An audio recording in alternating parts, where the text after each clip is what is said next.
c'est une approche intégrée et unificatrice qui vise à équilibrer et optimiser durablement la santé des personnes, des animaux et des écosystèmes.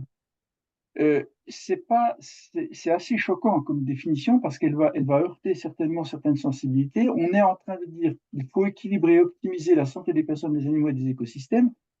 C'est dur à entendre quand on est médecin, par exemple, que la santé des personnes, elle est à mettre en balance avec la santé des écosystèmes et des animaux, tout simplement parce qu'il y a des liens de causalité entre les trois.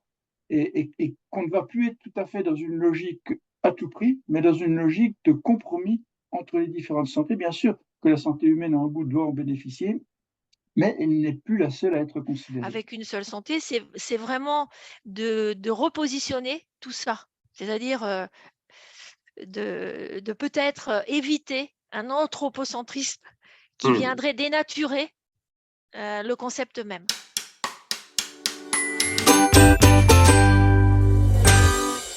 On a besoin d'interdisciplinarité et de collaboration, pas une interdisciplinarité de forme pour faire joli, mais simplement on a des problèmes à résoudre, il faut convoquer pour les résoudre tout ce qui est nécessaire à les résoudre. Et là, la frontière disciplinaire n'est pas forcément pertinente, hein. Ce qui est intéressant de voir ici, c'est que dans les trois paragraphes de définition, vous avez la notion d'écosystème. Alors, écosystème, bien sûr, pour un écologue, ça parle, hein, mais c'est déjà une approche systémique. C'est-à-dire qu'il faut voir le système dans sa globalité. Le problème, il faut le voir non pas de l'intérieur, mais inclus dans un système qui est beaucoup plus complexe. C'est ce système qu'on veut bouger, en quelque sorte, pour le traiter. Toutes les disciplines ont leur place dans ce dialogue, pour pas dire ces nouveaux espaces de dialogue entre chercheurs. Si on va sur les agents facteurs de risque, les chimistes, les physiciens, les biologistes qui sont associés, dès qu'on touche le milieu, on va avoir des écologues, des géologues, des biologistes, des hydrologues qui vont s'y intéresser. Et dès qu'on est à l'interface populationnelle, vous voyez, on a besoin là des écotoxicologues, des toxicologues, des épidémiologistes aussi, des infectiologues, parce que les facteurs de risque pour une population, eh bien, on va les prendre au sérieux avec la lecture qu'on aura, bien sûr, des autres sciences. On a besoin du parasitologue, par exemple. Mais vous voyez, on n'a pas la même, on n'apprend pas le phénomène santé-environnement par le même biais. On a des lectures qui sont sous différents angles. J'aurais presque voulu vous faire un schéma un peu simple avec une sphère centrale. Quel est le problème de santé-environnement posé et de montrer que toutes les disciplines autour ont un regard différent et distancié. Et c'est comment on construit un dialogue, presque une tour de Babel, à plusieurs langues scientifiques qui n'arrivent pas toujours à se comprendre ou à s'entendre, alors que l'approche mériterait d'être systémique pour appréhender la complexité d'une maladie issue de l'environnement. Quand on a des nouveaux sujets comme cela qu'il faut traiter, que l'on organise, et ce n'est pas le cas actuellement, je me permets d'insister, parce que je sais que ce n'est pas le cas. Depuis 40 ans que je suis fonctionnaire, je le vois. Et donc, il faut absolument créer ce cadre pour que l'approche Une seule santé, par exemple, soit celle qui sera initiée par une agence régionale de santé, avec l'ADREAL, avec la direction de l'agriculture et de l'alimentation, si c'est le cas, avec les autres acteurs, avec les collectivités territoriales, avec les laboratoires qui, sur le territoire, peuvent travailler sur ces sujets-là, pour avoir tous les regards sur un même sujet. Parce que ce qui se passe actuellement, c'est une vision en silo. Chacun est responsable d'un domaine, et il dit, moi j'en suis responsable, je fais ça. Je vous ai bien écouté, mais moi j'en suis responsable, je fais ça. Et on ne construit pas une approche intégrée et unificatrice. Donc voilà, c'est le champ que nous avons pour les 30 prochaines années, je crois, jusqu'en 2050, on va dire, pour petit à petit. Cette nécessité d'avoir des approches systémiques, d'accepter la complexité, d'accepter une forme d'incertitude, d'accepter le fait, par exemple, qu'un écosystème en bonne santé ou même qu'un système en bonne santé, c'est pas forcément un système où il n'y a pas de maladie du tout. C'est le mythe de l'éradication qu'on a connu. Donc on devrait arriver, à mon avis, à une pensée beaucoup plus nuancée et à développer des solidarités euh, qui émergeront de ce décloisonnement. Donc, c'est un petit peu, pour moi, le défi du ONS. On est quand même là dans une forme de transition écologique aussi.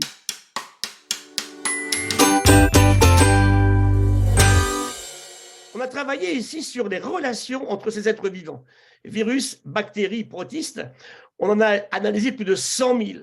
Et bien, croyez-moi, dans la vie initiale, depuis le démarrage dans l'océan, il y a 4 000 millions d'années, il y a infiniment plus de mutualisme, de symbiose, de commensalisme et d'entraide que de compétition.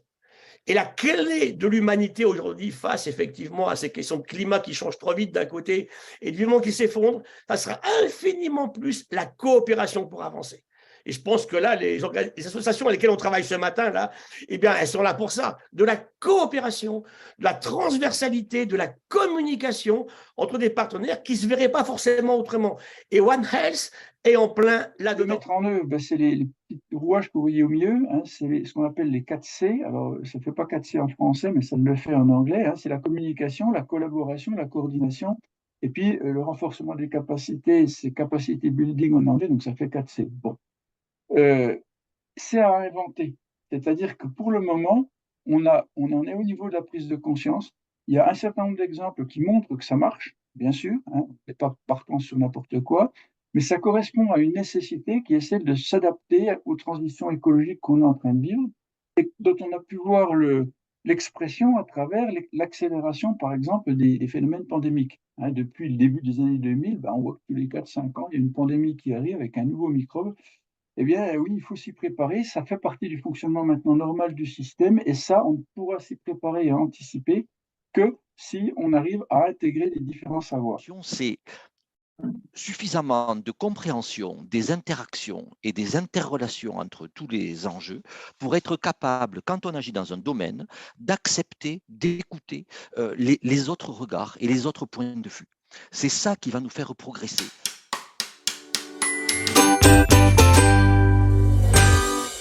L'expérience One Health réussie, c'est avant tout comprendre qu'on est tous différents. Que donc même si on travaille tous sur la même chose, hein, sur le même objet, quel que soit l'objet, il y a des différences spécifiques à chaque secteur et c'est uniquement en prenant le temps de comprendre ces différences qu'on peut trouver un langage commun et rassembler des acteurs très différents autour de la même table, autour d'enjeux et d'actions communes. Et donc, comment faire ça ? Eh bien, il n'y a pas de secret. Les seules solutions pour moi, c'est vraiment de se rencontrer, de communiquer et de créer des liens de confiance. De l'écoute, du dialogue et de l'humilité. On n'est pas parti de rien. On a veillé vraiment à s'appuyer sur ce qui existe déjà et de voir comment on peut faire connecter ce qui existe déjà et le faire connecter localement. De belles rencontres, je pense que c'est ça pour moi une expérience réussie, c'est de belles rencontres et on a fait de belles rencontres et on va continuer d'en faire. Des actions concrètes qui partent du terrain, ça a été notre parti pris. On est parti des cas qui ont eu lieu en Gironde et on est allé rencontrer les acteurs de terrain de Gironde. Et puis, une expérience réussie, elle le sera si c'est une expérience qui s'inscrit et qui se nourrit dans la durée, en entretenant les relations, en réunissant les acteurs régulièrement, en leur donnant de l'information. Et ce serait une expérience réussie aussi si elle s'ouvre peut-être à d'autres thématiques parce qu'on aurait eu l'habitude, et je dirais même le plaisir, de travailler ensemble. Le fait de mettre ensemble autour de la table les acteurs, que ce soit élus, intervenants techniques, intervenants de terrain, on s'aperçoit que chacun partage sa réalité. On a un partage aussi de dialogue. C'est vraiment une acculturation et les intervenants qui vont être le Fredon, le service de démoustication, s'adaptent aussi aux besoins du territoire. Voilà, on est vraiment, c'est finalement en se connaissant mieux qu'on arrive à faire des actions positives. Alors, le fait aussi d'avoir un engagement de ces acteurs, c'est-à-dire que, encore une fois, on a de la chance d'avoir autour de la table un service de démoustication, la Fredon, l'ARS, les élus. Voilà, c'est parce que tout le monde est là qu'on arrive à avancer. Si les gens disaient, écoutez, non, là, vos réunions, c'est bien gentil, mais j'y viens pas, on n'avancerait pas. Le levier, c'est aussi de mettre en place des actions concrètes, réalisables et duplicables. C'est-à-dire que on est sur des petites actions. Ce n'est pas des choses qui nécessitent un investissement humain et financier exceptionnel, mais ça permet quand même d'avancer dans la thématique, ça permet d'aller vers l'habitant. Le fait que ça puisse être dupliqué sur les autres communes, je vois, ça a donné envie aux 3 communes qui viennent d'intégrer de s'insérer dans la démarche et de se dire, voilà, certes, j'ai ce problème-là, mais il y a des petites solutions. Comment faire dialoguer localement les 3 compartiments dans la durée? Ce sera l'enjeu. On a la chance d'avoir Clément qui rencontre les acteurs, qui va nous permettre de construire ce réseau. Il faudra après l'inscrire dans la durée, sans doute avec des réunions régulières et une diffusion d'informations fluides, mais pas avec un réseau obligatoirement de diffusion propre à ce réseau, mais plutôt en s'appuyant sur les réseaux de diffusion de chacun des réseaux existants. L'engagement de chacun. Alors, c'est vrai que cet engagement, il faut en prendre soin en ne multipliant pas les rendez-vous, en étant efficace et concret sur ces temps de réunion, une première chose. Ne pas épuiser les troupes, nous disait Johan Lacotte tout à l'heure, il faut garder leur énergie intacte. Tout à fait, complètement, parce qu'on voit que les gens peuvent se mobiliser, mais pour autant, voilà, il faut pas tirer sur la corde. En point de vigilance, ça peut être vous l'avez évoqué, hein, c'est le côté qui peut être un petit peu lassant, de se dire, bon, je fais des actions, mais il est quand même encore là, ce moustique. On s'aperçoit que le groupe aussi redynamise. Quand certains peuvent baisser les bras, d'autres disent, bon, voilà, mais attends, moi j'ai tenté ça, c'est pas mal, tu vois, j'ai fait, je prends l'exemple là de la réunion publique, voilà, j'ai fait la réunion publique, tu vois, ça a bien marché avec la distribution des pièges, allez hop, tiens, oui, bon, allez hop, je pourrais faire ça, ce serait pas mal.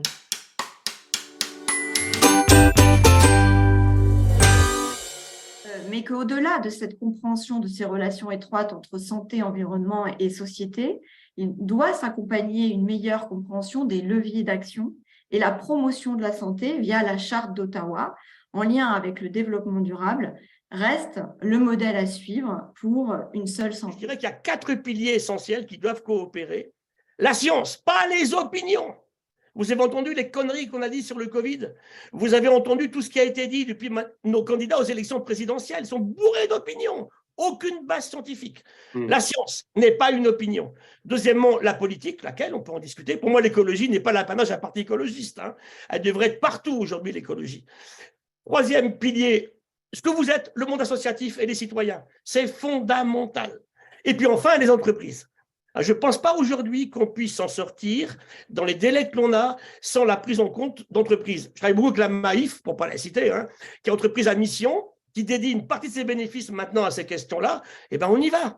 Donc ça veut dire qu'aujourd'hui, si ces 4 mondes-là sont capables de s'organiser ensemble, et puis je dirais votre meilleur bulletin de vote, finalement, c'est votre carte de crédit. Qu'est-ce que vous mangez, comment vous consommez, c'est très important. C'est jamais foutu, mais il faut qu'on se dépêche. Le PNSE 4 est le lieu pour le faire, je le crois, par sa déclinaison régionale dans le cadre du PRS 4, qui, je crois, doit être en cours de travail au niveau de la nouvelle équipe. Alors, je pense qu'effectivement, c'est notamment pour les interlocuteurs, je pense au conseil départemental ou je pense à la Fredon, c'est bien de ne pas être multi-sollicité.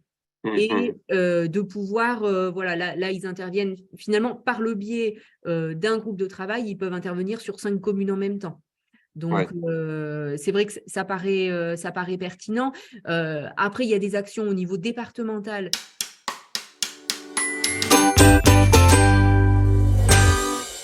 Attention à ne pas tomber dans l'écueil d'une liste de risques supplémentaires, mais plutôt à prendre cette occasion de la santé environnementale pour travailler sur les ressources et les possibilités. Et je crois que maintenant, aujourd'hui, dans la société, bon nombre d'acteurs, justement, vulgarisent les solutions qui existent et qui sont de bon augure pour le futur de nos écosystèmes, de notre santé humaine et de notre santé animale. D'abord, développer les sciences participatives. Et ça, je pense que le monde associatif doit être totalement lié à cela. Le participatif pouvant être un médecin, un vétérinaire, un chasseur, un pêcheur, tout pratiquant en fait de la nature, bien évidemment. Les questions aussi de bio-inspiration, aller chercher des solutions basées sur la nature pour résoudre nos problèmes. Vous avez vu la complexité de l'interdisciplinarité, les liens forts que tout ça fait avec notre alimentation, notre gestion des déchets, nos habitudes de soins. Le réseau d'acteurs que l'on met en œuvre quand on met en place ces projets. Et puis le fait que nous, maintenant, quand on monte des projets, on inclut de la sensibilisation dans les lignes financières et donc on va vers les acteurs de la sensibilisation pour essayer de savoir quels sont les supports qui peuvent être utiles. Donc, on est toujours preneur des retours sur les besoins, les attentes, ce qui ne marche pas et comment échanger avec vous qui êtes acteurs de la sensibilisation en santé et en environnement.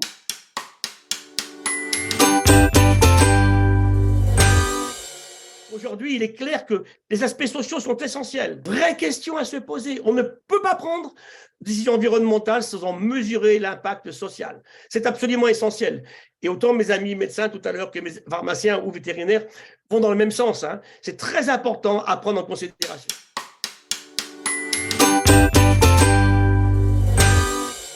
Mais par contre, ce serait un appel à prendre tout ça au sérieux. parce que ce que je vous disais, c'est il faut qu'on aille aussi vers une réelle prévention et ce qui vraiment me parlait dans le concept d'écologie de la santé, c'est le fait d'établir des connaissances pour agir. Et je crois que c'est ça peut-être qui nous manque aujourd'hui parce que j'ai l'impression quand même qu'il y a pas mal de facteurs causaux ou de déterminants de maladies infectieuses dont on est bien au courant et depuis un grand nombre de temps. Et voilà, j'aurais un peu une envie de dire il y a un moment, il faut qu'on lutte contre, qu'on empêche d'advenir certains facteurs causaux et c'est pas ce qu'on fait tous les jours dans nos décisions d'aménagement du territoire et de gestion des populations animales, etc. Et donc, et on le voit bien avec la période actuelle, et aussi pour le changement climatique, puisque l'année 2023 et l'année 2024 s'annoncent absolument exceptionnelles.